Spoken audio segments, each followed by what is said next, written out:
What's up guys, and welcome to the very first episode of my first career mode on EAFC 26, where we'll be beginning with Sunderland of the Premier League. So as I run you through the Sunderland team we've inherited, they are a newly promoted side to the Premier League this year. I do want to say hello and welcome to anyone that is new to the channel. My name is Jonah, otherwise known as Docs, and I've been a FIFA/FC YouTuber since 2011, and I'm a massive career mode fan and a massive football fan as well. I started playing and watching the sport when I was 6 years old. I'm now 32 and I still absolutely love everything to do with football and career mode as well. So if you're like someone that's really passionate about the sport, passionate about the game, then do click that subscribe button. We'll be uploading this save every single day. It's going to be a great RTG and I'm really excited for this project. So as Sunderland are a newly promoted team to this year's Premier League, our objective in the very first season, as statistically one of the weakest sides in the top tier, is very simple. Just survive, just avoid the bottom three and a relegation back to the Championship. Most pundits do predict Sunderland will struggle this year. However,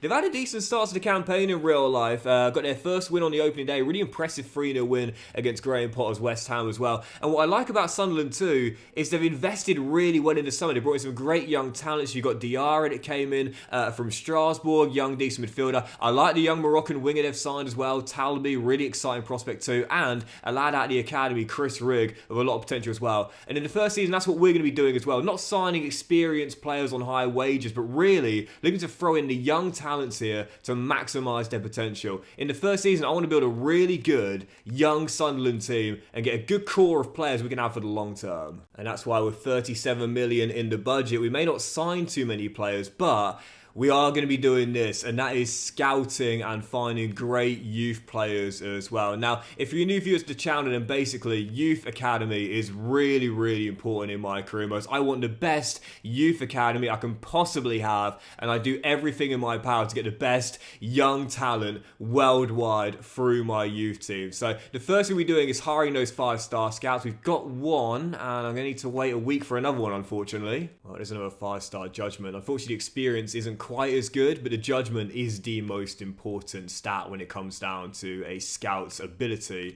as the judgment finds the better players, experience just finds more. But as for the other third scout, is there one there? Yeah, there we go, we'll take it. So it's a Macedonian 4-star experience, 5-star judgment, and there we go. So we got one 5-star, 5-star, that's going to be our best, one 4-star, 5-star, and a 3-star, 5-star. So when it comes to youth scouting for me, I always keep one in the country I'm managing in. So we'll go with a 4-star, 5-star for that. That's just for the realism, man. Looking for those homegrown talents and those players that are local to where our club is based. So in the northeast of England, looking for those young talents to come through. And let's look for, I don't like how now you've got to specify a position. I just want to look everywhere. I want to think about long term, what we need with Sunderland. I'd definitely say a striker. I do like the young lad Mayenda. Issa Dior's already got a couple of goals as well. But I do think we need an out-and-out striker coming through the academy. And to be fair, Sunderland legend, Kevin Phillips, Niall Quinn, what a strike partnership they were, Sunderland fans, back in the late 90s, early noughties. So let's look for a great young academy striker from the northeast of England. And from next season onwards, I'm going to let you guys choose what countries we scout from now on as well. So make sure you watch every episode in season 1, because in one of them, I'll be asking you guys to comment down below and tell me what country we should scout for next season onwards.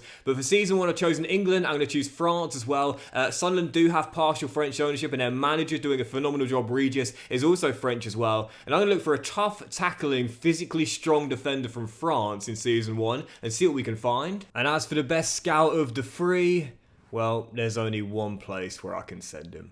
Let me take you back to FIFA 13, where I did a career mode which affectionately became known as the Sunderland save due to our stint at the Stadium of Light. And in that career mode, I scouted someone from Paraguay who became the first of what would be known as Docs legends, the players in my career mode who become the star of the show. And this guy is the first of them all, the original hero, if you will, and the reason why I still put so much time into developing the best youth academy players I can.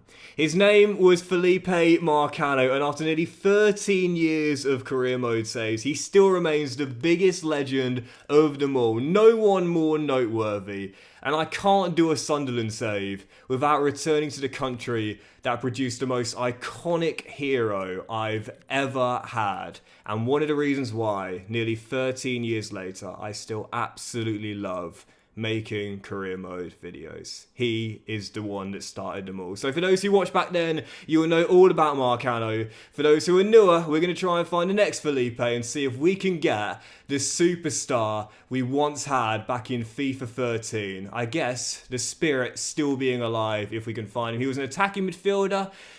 He could play deeper, he could play further forward, but I'm going to look primarily for an attacking midfielder.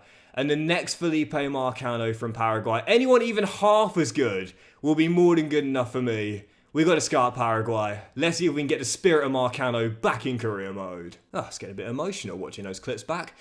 13 years later, I tell you, man, I still absolutely love this game. I'll never, ever tire of it. So, 27 mil is our budget now. So, for those wondering about transfers for the first season, well, I'm not against bringing in players in, but in the very first season, basically, I try not to blow the team up. I do try and keep it somewhat realistic to the team that you'll see in real life. So, I normally limit myself to 2 sales and 2 signings as well. But really, to begin with, I don't really know where to look. The team is pretty decent. There is some young talent. So in the comments, guys, I need your help. Comment down below, transfer targets. What players should we try and sign in the first summer window with Sunderland? We do try and keep it realistic, so realistic transfer targets, guys. Please leave them in the comment section down below. What players should we sign? And I'll try and bring one in the next episode. And in terms of sales and signings, we do try and keep it somewhat realistic as well, which of course is very hard to do in career mode. But what you will notice here, for example, is we just had a couple of bids here for 2 of our new signings. And normally, when a club comes in that are playing in a European competition that we're not right now, such as USG, or of course Atletico Madrid in the Champions League, it will be realistic for us to sell that player to that club as they're a far bigger side than ours. But in the first season, Diarra has just signed for us, so of course he's not going to be signed by anyone else. So yeah, when a bid like this would come in, if this was next season, for example, I would negotiate or accept. But because of the first season, Diarra and Rose, for example, great young talented goalkeeper, isn't he? Already 2 clean sheets this year. They're off limits in the first season. They've literally just signed for us. However, Simon Moore leaving to the MLS. He's a veteran goalkeeper. We don't need him now, 3rd or 4th choice. So I'll be totally fine with that being one of the 2 sales. Although it fell through due to wage demands, unfortunately, and since then haven't had a bid from what I would call a realistic club. He spent his entire career playing in England. So whilst the move to the MLS, I don't think he'd be against going to America. I'm not going to sell him to Poland. So that's a bit more realistic. Dundee United in Scotland. But again, once more, Granit Xhaka being approached by Manchester City. You know, if this was next season, I would let him go. But because he's literally just signed and been given the captain's armband, I'm going to turn it down. So, yeah, I want to be very clear about this. From next season onwards, if we get these kind of bids from far bigger club than ours, I'm totally fine accepting. And I'm not going to stand in my player's way for the realism. But again, the first season, Reinildo, for example, literally just come in. It wouldn't be realistic for him to go straight away. It's annoying how EA have never actually kind of worked on a loan list and transfer list, because in real life, as we know, certain young talents get put on the loan list, but in career mode, it's always very slim pickings. And with transfer lists as well, very, very, very, very rare will you see a really good player get transfer listed. To be fair, I wouldn't mind that. You know, Joel Perreault being transfer listed by Leeds, Tywell as well, but he was a top scorer in the Championship last year. Leeds looking to depart, newly promoted side like ours. I wonder how much it cost. I'll scout him. Although FC Twente look as though they're going to get him instead. But yeah, I wouldn't be against that. This is new. This is new, this section here. I quite like this, you know. Can't really get much information out of that before the season's even started, but this is quite new. There are a few new features for career mode this year as well, and keep your eyes on those too, including the manager merry-go-round, possibly now in career mode as well. New managers can appear for new teams as well. That's kind of cool. But yeah, in terms of transfers, guys, I'll say it again. Comment down below. Give me some transfer targets for episode 2, because really, I don't know who to go after. We've got some money, but I don't know who to spend it on. Here we go. We are about to have the first free scouting updates of the season from England, France, and Paraguay. Let's start with France and see what we got here. So he could be very good already. Quite small for a centre-half at 5'7", but all the player faces have definitely had an update as well. Thank goodness for that, because they were woeful last season. I'll keep scouting these 3 players here for now and see how they look after another month. From England, we're looking for that next Kevin Phillips up top. Declan Miller could be quite good. Little lad at 5'6", but certainly one to watch for. He's certainly not going to make it. Ollie Foster, and either is Jacob Newman as well. Not a great start so far, unfortunately, from England and France. But as for Paraguay, this is the one we're hoping for, man. That next Felipe Marcano.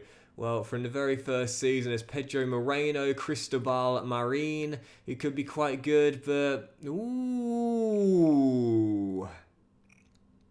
I'll keep scouting for now. Also, guys, if anyone's good at creating manager avatars, could you do me a massive favour and create me and what I should look like in the game based on a picture I'll leave on the screen right now? I can't make me. I can't seem to do it. My guy looks like me with a bunch of filler. It's me looks maxing.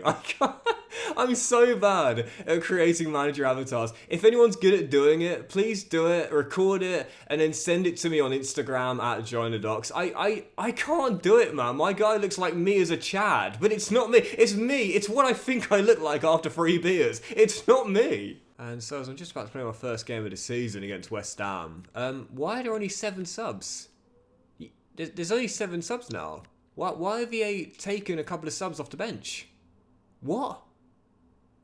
This wasn't in career mode last year. Why have they done this? What? Well, that's annoying, but can't do anything about that now. But let's dive into the first game of the season then. I'm going to play on authentic gameplay to begin with on ultimate difficulty with low wind effects and weather effects being on as well. Now, this might change during the course of the season because sometimes the gameplay can be good, sometimes it can be really bad. I would imagine I'll be tweaking these sliders during the season to try and get it as realistic as possible, but that's what we'll start with. And of course, we'll play on ultimate difficulty as always as well. So yeah, we'll jump into it. First game of the season is West Ham at home. In real life, it was a dream return to the Premier League for Sunderland. They thrashed Graham Potter's side 3-0 and the stadium light was rocking. I would love to have the same result and performance in our first game with the Black Cats, but I'll just take not losing on the opening day and getting a point to start our campaign off here in the northeast of England. So our first game of the 38-game season, where I'd love a 3-0 win, but I'll take a draw.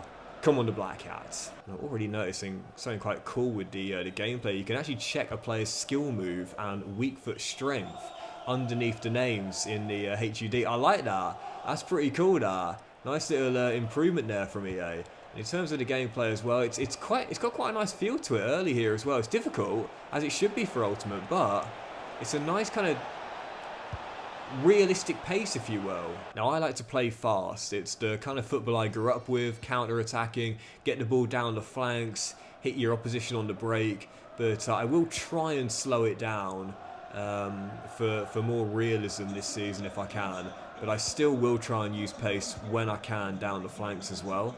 But to begin with, struggling quite a bit to begin with, 24 minutes in, still haven't had a shot yet. But I like that. You know, we are statistically the weakest side in the league. We shouldn't be tearing teams apart. Yes, we do want to get some goals, but we do want it to be difficult in the very first season. There's Trey Hume, plays it inside. Our first chance blocked and cleared away. Yeah, I think... Oh, great save, Ario. The scoring goals is going to be a big problem for us this season. I think defensively we'll be alright. I don't see us conceding many, but getting the goals, that's where I think we're really going to struggle. So second half underway, still 0-0, looking set for a goalless draw, but I would have taken this pre-game, and I'll take it now as well. Not exactly action-packed, but we have played some good football at times, to be fair. Oh. But I also played some bad football at times. It's been very, very hit and miss in the first game. I guess for the first game of a new FC year, that is to be expected, but difficult, really difficult. And furthering my point, in the very first season, any chance of us being a European club next year is very unlikely indeed. The new man in from the Saints, Mateus Fernandes, gives West Ham the opener. Down 7 after the restart. I'm not sure I like the camera angle, if I'm being honest as well. I might need to change that. I prefer a more bird's eye view of the pitch. And I haven't quite got that. I'm not blaming the camera angle on the reason why I just conceded, by the way. I just want to point that out, but it doesn't help. That's a wonderful 1-2 there. A dinger into the middle. Nice football. Brilliant football. Now, can you finish? No. Great save by Alphonse. We have played some good football, to be fair, but the finishing touch not there yet. As Diarra finds a dinger, the speedster. Great hesitation. Now, can you finish? Oh, what a save again. Brilliant stop. I can move the goalkeeper, apparently. Oh, no, I can't. Corner whipped in, and the header well saved by Rhodes as I was trying to move him on the... How do you do that? It says I can move him with the right... Oh, there we go. There we go. Oh, I can bring him out. That's cool. You can... Well, it would be cool, but not if you concede from it. So that's a cool new feature. You can position your goalkeeper from corners. That'll come in handy when we face the Gunners. Not so much when West Ham are taking the corner quick. Headed in by Thomas Souček, 2-0 Lions. In real life, it was a dream return to the Premier League for Sunderland. 3-0 victory over West Ham on the open day, and the stadium alight was rocking.